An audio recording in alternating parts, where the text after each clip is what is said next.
तो where do microorganism live? तो microorganism में भी single celled bacteria, some algae and protozoa और मल्टी सेलुलर algae और and fungi can survive under all type of environment ranging from ice cold climate to hot spring and desert to marshland. तो ये अभी हमने किया था कि ये कहीं पे भी आपके रह सकते हैं, किसी भी क्लाइमेट में रह सकते हैं। सेकंड है they are also found inside the bodies of other organism including human. तो इनसाइड दी बॉडी भी होते हैं ये ह्यूमन्स के, ऑर्गेनिजम्स के, तो वो आपके माइक्रो ऑर्गेनिज्म होते हैं। Growth of some microorganism depend on other organism while other organism exist free. तो इनकी ग्रोथ जो होती है दूसरे के ऊपर डिपेंड करती है और दूसरे जो होते हैं फ्रीली मूव करते हैं। Micro organism like amoeba can live alone. तो जैसे माइक्रो ऑर्गेनिज्म है मेरे पास अमीबा, वो अकेला रहता है। वाइल फंगी एंड बैक्टीरिया में लीव इन कॉलोनीज।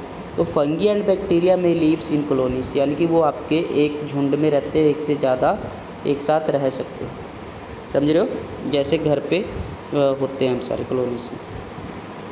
अब हम पढ़ते हैं बच्चों माइक्रो ऑर्गेनिज्म एंड अस, कि माइक्रो ऑर्गेनिज्म और हम क्या हैं। Some of the microorganism are beneficial in many ways while some other are harmful and cause disease. तो कुछ तो बेनिफिशियल है हमारे लिए और कुछ बेनिफिशियल नहीं है। इसके बारे में हम बात करेंगे, कुछ बेनिफिशियल है हमारे लिए और कुछ बेनिफिशियल नहीं है। चेक करते हैं हम इसके बारे में कि फ्रेंडली कैसे है मेरे लिए माइक्रो ऑर्गेनिज्म। तो microorganism are used for various purpose. Some microorganism are used in the production of curd, bread and cake, ये मैंने करवाया था आपको। Some microorganism have been used for the production of alcohol synthesis. तो ये alcohol बनाने में भी माइक्रो ऑर्गेनिज्म का यूज़ किया जाता है। They are also used in the cleaning up of the environment as composer. तो इन्वायरमेंट को साफ़ सुथरा रखने के लिए, क्लीन करने के लिए भी हम किसका यूज़ करते हैं, माइक्रो ऑर्गेनिज्म का। बिकॉज जो इन्वायरमेंट के अंदर हम चीज़ें डालते हैं, लाइक हम कूड़ा करकट कुछ भी डालते हैं, डिकम्पोज कर देता है उसको कौन, माइक्रो ऑर्गेनिज्म। तो ये बहुत बढ़िया कंपोजर होते हैं। तो ऑर्गेनिक वेस्ट बनाते हैं वेजिटेबल पील्स से, remaining in the animals faeces से, are broken down into the harmless, और उसको क्या करते हैं, हार्मलेस कर देते हैं। आगे बढ़ते हैं बच्चों हम। कहता है in agricultural field microorganism are used to increase soil fertility by fixing nitrogen. तो एग्रीकल्चरल फील्ड में क्या होता है बच्चों कि ये जो सॉइल की फर्टिलिटी होती है उसको मेंटेन करते हैं। हमको अच्छे से पता है, वी नो दैट कि सॉइल में जो है नाइट्रोजन का होना कितना नेसेसरी होता है। Because of the nitrogen we can produce a huge amount of crop. तो अगर हमारे पास नाइट्रोजन होगा तो हम अच्छी एक क्रॉप पैदा कर सकते हैं। Commercial use of the micro organism for a large scale production of alcohol, wine and acetic acid. Acetic acid होता है विनेगर, ठीक है, जिसको आप अचार में डालते हैं, एक वाइट कलर की बोतल होती है, ये प्रिवेंशन का काम करता है। तो इसके अंदर भी ये आपके माइक्रो ऑर्गेनिज्म हैं। माइक्रो ऑर्गेनिज्म आर यूज, ठीक है, इनको बनाने में। तो अभी मैंने बताया था, ठीक है, अल्कोहल और वाइन बनाने में भी आपका माइक्रो ऑर्गेनिज्म का यूज़ होता है। सेकेंड पॉइंट पढ़ते हैं बच्चों, for commercial production of alcohol and wine. देखो फिर से वही आ गया, अल्कोहल और वाइन की हम प्रोडक्शन करते हैं तो आपका क्या होता है, माइक्रो ऑर्गेनिज्म। और दूसरा ये क्या करता है, wine yeast is grow on the natural sugar present in the grain like barley, wheat, rice and crust fruit. तो ये नेचुरल शुगर बनाता है।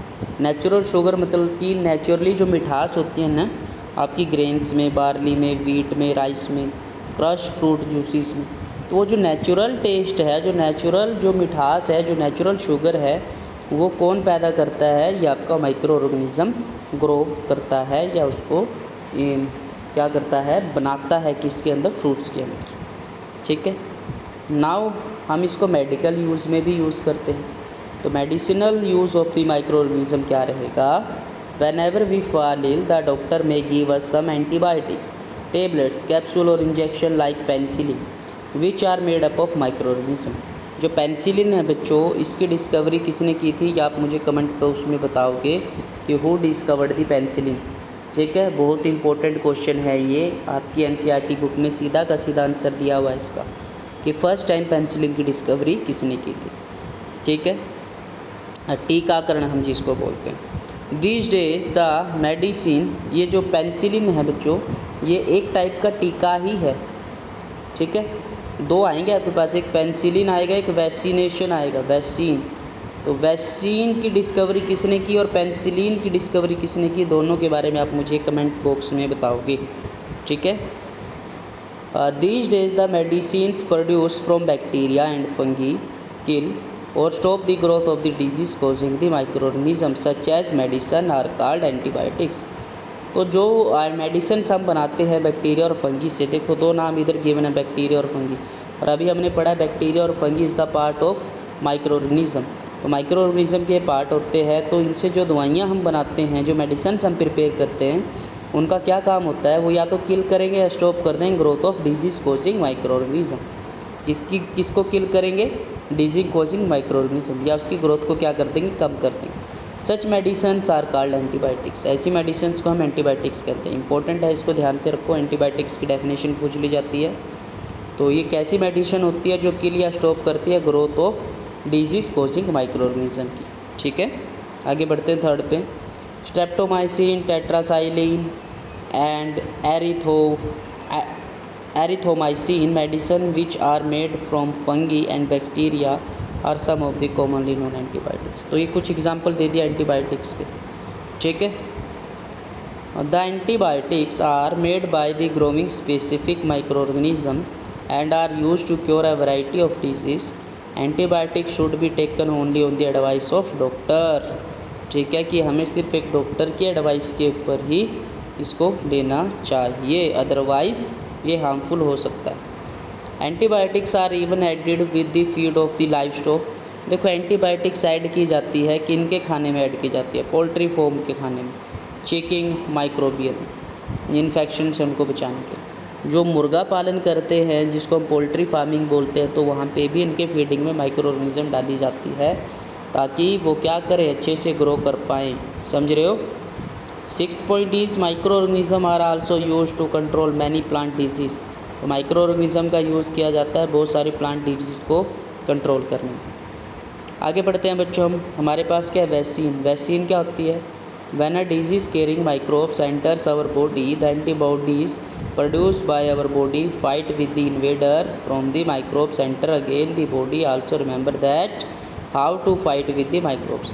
तो इन्वेडर एक वर्ड आया बच्चों, इसका मीनिंग क्या होता है, इन्वेडर का मतलब होता है घुसपैठिया, कि जब आपकी बॉडी में क्या होता है, harmful disease causing micro organism enter कर जाते हैं, तो उनसे लड़ने के लिए हमारे शरीर में पहले से ही क्या होती है, एंटीबॉडीज़ होती हैं, जिसको जो हमें कहाँ से मिलती हैं, वैक्सीनेशन से मिलती हैं, ठीक है। If dead or weakened microbes are injected in the healthy body, the body fight and kill them.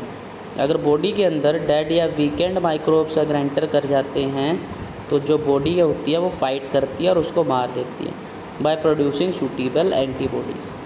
The antibodies remain in the body for protecting from the disease causing microbes. This is how a vaccination work. तो हमारी body में present होते हैं वो, जब भी कोई हमें इलनेस होती है, डिजीज़ होती है, तो ऑटोमेटिक उसके साथ क्या होती है, हमारी एंटीबॉडीज़ उसको प्रोटेक्ट करती है।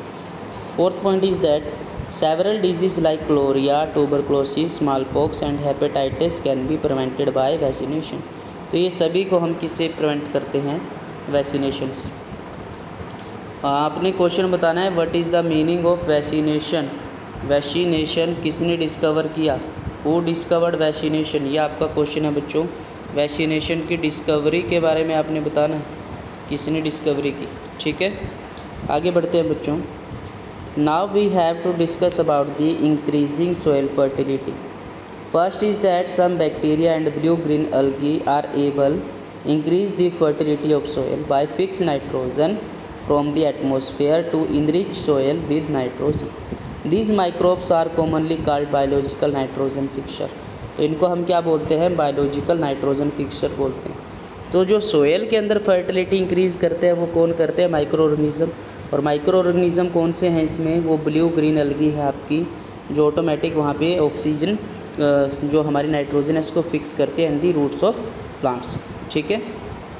आगे हम पढ़ते हैं बच्चों क्लीनिंग द इन्वायरमेंट। तो at the time of making manure we collect wastage of plants vegetables and fruits from nearby houses and gardens. They put them in a pit mint for waste disposal. After some time it decomposed by the microorganism and gets microorganism converted to manure. By this method environment is clean। तो ये क्या करता है कि जो भी हम wastage में बाहर फेंकते हैं तो ये गुड डिकम्पोज़र होता है, तो उसको क्या करता है, डिकम्पोज कर देता है। दैट मीन्स एक क्लीनिंग ऑफ इन्वायरमेंट का भी काम कर रहा है। तो आपने यहाँ तक करना है, इसके आगे हम बाद में भी पढ़ाएंगे आपको, ठीक है। तो इतना आप, थैंक यू बच्चों।